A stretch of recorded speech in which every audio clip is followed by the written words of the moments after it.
Good morning.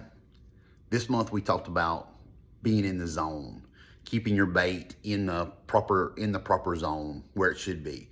So obviously there are, tons of variables, but obvious ones would be having the correct weight on your jig head.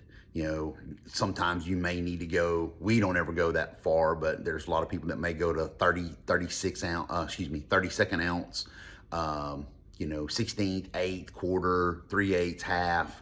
All of those are gonna influence where your bait rides and how easy it is for you to cover a column of water.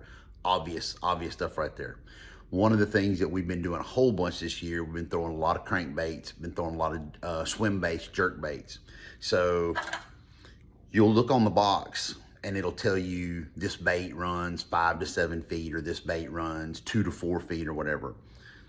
So if you look at the bill, like on this one here, this one's obviously gonna run pretty deep. It's a little small crankbait here.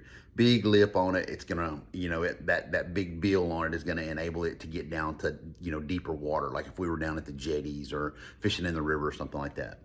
Then you got the little more popular, like the little weight baits, with this little stubby bill on it. It's barely gonna run below the surface, down to about a foot.